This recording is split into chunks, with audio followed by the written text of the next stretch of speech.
Assalamualaikum warahmatullahi wabarakatuh. Konco Ngaji rahmati Allah. Alhamdulillah kita dipertemukan kembali dengan channel Konco Ngaji, yaitu channel yang akan mengkaji ayat-ayat Allah dan sunnah-sunnah Nabi Muhammad Shallallahu Alaihi Wasallam. Bagaimana kabar panjenengan hari ini, Konco Ngaji yang dirahmati Allah?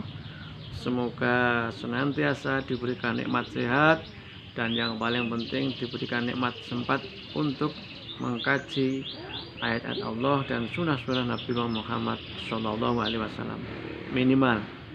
Minimal bisa selalu mengikuti channel Konco Ngaji, sehingga merupakan langkah awal kita semua untuk berjalan menuju kepada Shirathul Mustaqim yang senantiasa kita panjatkan minimal sehari semalam 17 kali. Ihdinas Shirathul Mustaqim, tunjukkanlah kami jalan yang benar. Jalan yang benar itu adalah Al-Quran dan As-Sunnah. Rasulullah SAW bersabda, "Taraktu fikum amroini lam tadilu ma masaktum bima kitab Allah wa sunnatan Nabi." Telah kutinggal engkau kepadamu dua perkara, barang siapa yang berpegang teguh kepadanya tidak akan sesat selamanya. Apakah itu? Kitab Allah, yaitu kitab Al-Quran, dan sunnah-sunnah Nabi, yaitu sunnah-sunnah Nabi Muhammad SAW. Semoga kita termasuk hamba-hamba Allah yang di dalam cakupan hadis yang mulia itu, yaitu yang berpegang teguh kepada Al-Quran dan As-Sunnah. Dalam rangka berpegang teguh kepada Al-Quran dan Sunnah, kita mengkaji ayat-ayat Allah dan sunnah-sunnah Nabi Muhammad Shallallahu Alaihi Wasallam. Konco Ngaji rahmati Allah, mari kita luangkan waktu sejenak untuk menjawab pertanyaan di channel Konco Ngaji. Pertanyaan ini berasal dari saudari Santi Fitri. Assalamualaikum warahmatullahi wabarakatuh, Mbak Santi Fitri, bagaimana kabarnya hari ini? Hari ini akan kita bacakan pertanyaan panjenengan, sekaligus kita akan kaji bersama. Semoga nanti dimudahkan oleh Allah untuk memahami kajian kita dan dimudahkan untuk mengimani, kemudian mengamalkan, dan yang terakhir adalah mengamalkan dengan ikhlas, hanya mengharap ridha Allah Subhanahu wa taala. Itulah takwa. Jadi takwa itu adalah thalabil ilmi, mencari ilmu, kemudian mengimani apa yang kita kaji dalam kajian ini, kemudian setelah itu mengamalkan. Kemudian terakhir adalah mengamalkannya dengan ikhlas, hanya mengharap ridha Allah Subhanahu wa taala. Itulah takwa. Pertanyaannya begini, kalau dirahmati Allah.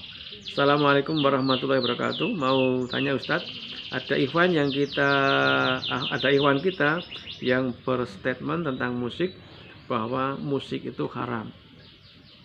Jadi mohon pencerahannya tentang musik dan dalilnya. Terima kasih atas tausiahnya. Assalamualaikum warahmatullahi wabarakatuh. Terima kasih pertanyaannya Mbak Santri Fitri. Semoga ini menjadi muhasabah bagi kita semua pecinta channel Konco Ngaji untuk senantiasa bermuhasabah, mengkaji, berkaca diri tentang apa yang harus kita lakukan, tentang apa yang telah kita perbuat dan kita amalkan. Baiklah Konco Ngaji rahmati Allah, mari kita kaji. Ada dua hadis yang mulia. Yang pertama adalah hadisnya riwayat dari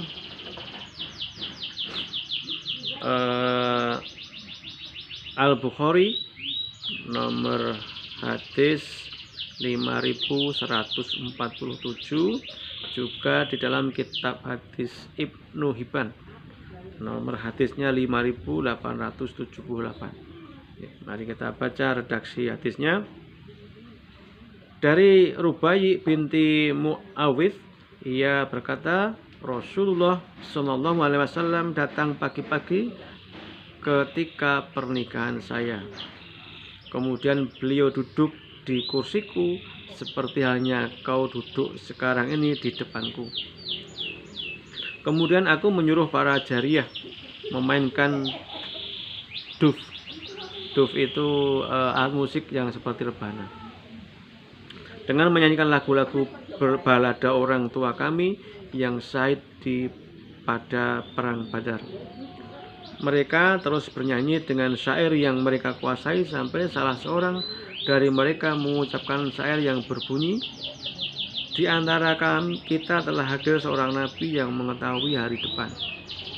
Maka Nabi SAW bersabda, adapun syair ini jangan kamu nyanyikan. Hadis riwayat Al-Bukhari, nomor hadisnya adalah 5147, juga diuraikan di dalam kitab hadis Ibnu Hibban nomor hadisnya 5878. Jadi dari hadis yang mulia ini kita bisa melihat bahwa menggunakan alat musik itu ada yang berupa ditabuh, dipetik, digesek, ditiup, itu boleh dan mubah, tidak ada larangan. Kemudian hadis yang kedua, mari kita pelajari. Hadis yang kedua itu kita kaji dulu hadisnya.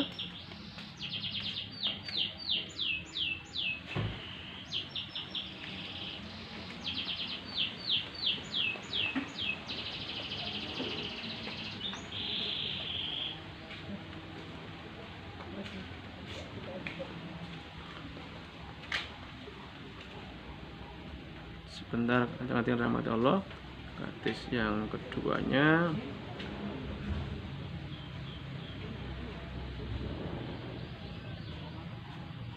ya.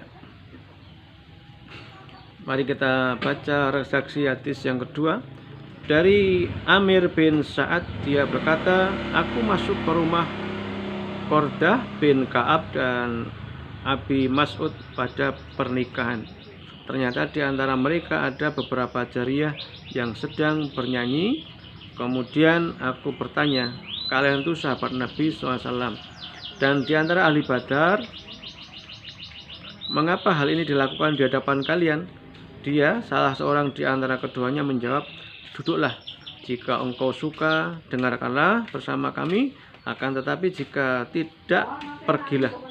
Sungguh kami telah diberikan keringanan untuk bersukaria ini selama walimah pernikahan. Hadis riwayat An-Nasa'i atau di dalam bab Al-Lahwu wa Al-Ghina Inda Al-Arus, hadis nomor 3168. Di hadis ini juga dijadikan dasar bolehkannya nyanyian. Di samping tadi alat musiknya itu mubah, nyanyiannya juga mubah. Nah, sekarang pertanyaannya, yang dilarang dan yang diharamkan itu apanya? Mari kita buka mushaf kita supaya nanti kita lebih jelas untuk mengkaji dengan mengkaitkan dua hadis yang mulia ini dengan firman Allah di dalam surat Al-Luqman surat ke-31 ayatnya 17. Ini surat Al-Luqman surat ke-31 ayatnya 17. A'udzubillahi minasyaitonir rajim. Ya bunayya aqimus sholata wa'mur bil ma'ruf wanha 'anil munkari wasbir 'ala ma asobak. Inna dzalika min azmil umur. Wahai anakku, laksanakanlah sholat dan suruhlah manusia berbuat yang ma'ruf dan cegahlah mereka dari yang mungkar. Dan bersabarlah terhadap apa yang menimpamu. Sesungguhnya yang demikian itu termasuk perkara yang penting. Jadi yang dilarang di dalam musik itu, alat musiknya adalah mubah, boleh, bernyanyinya adalah boleh. Yang dilarang adalah ketika di dalam musik dan bernyanyi tadi ada hal yang mungkar yang di dalamnya. Misalnya panjenengan mendengarkan musik atau bermain alat musik, sudah ada panggilan adzan masuk waktu sholat masih menunda, itu termasuk yang dilarang. Menjauhkan diri dari mendekatkan Allah dan mengingat Allah. Atau misalnya ketika bernyanyi dan bermusik ada penyanyi yang menampakkan auratnya atau berjoget ria dengan melenggak-lenggok menampakkan auratnya, itulah yang dilarang dan yang diharamkan. Sepanjang tidak ada hal-hal yang mungkar atau membawa kemungkaran di dalam alat musik dan bernyanyi, maka itu hukumnya menjadi mubah. Semoga ini bisa menjadi muhasabah. Dan yang kedua yang tidak boleh dilakukan adalah bermain musik atau bernyanyi di dalam Baitullah atau di masjidnya Allah Subhanahu wa ta'ala. Karena masjid itu adalah tempat beribadah dan tempat kita menghambakan diri sujud kepada Allah Subhanahu wa ta'ala, bukan tempat untuk bernyanyi ataupun bermain musik. Semoga Allah memudahkan kita untuk memahami pertanyaan dari saudari Santi Fitri ini. Semoga panjenengan memahami bahwa alat musik atau bermusik dan pernyanyian itu mubah sepanjang tidak ada kemungkaran yang ada di dalamnya, baik dalam bermain alat musik maupun bernyanyi. Salah satunya adalah ciri-ciri dari kemungkaran menjauhkan diri dari Allah dan mengingat Allah. Misalnya dengan bermain musik atau mungkin melihat konser, tetapi sudah waktunya sholat dengan lalai tidak mengerjakan sholat atau menunda sholatnya, sehingga itulah yang disebut dengan kemungkaran. Ataupun penyanyinya yang menampakkan auratnya dan juga berlenggak-lenggok dengan menampakkan auratnya, maka itulah yang diharamkan oleh Allah. Semoga ada hikmahnya untuk bermuhasabah tentang amal apa yang harus kita lakukan dan perbuatan yang telah kita perbuat, sehingga kita bisa beristighfar atas kekhilafan kita dan memperbaiki di hari ini serta di hari yang akan datang. Semoga kita termasuk hamba-hamba Allah yang menuju pada ketakwaan dan diberikan maghfirah sehingga diizinkan untuk menempati surganya Allah Subhanahu wa taala. Tetap panteng terus channel Konco Ngaji, semoga barokah dan membawa kemaslahatan untuk dakwah. Assalamualaikum warahmatullahi wabarakatuh.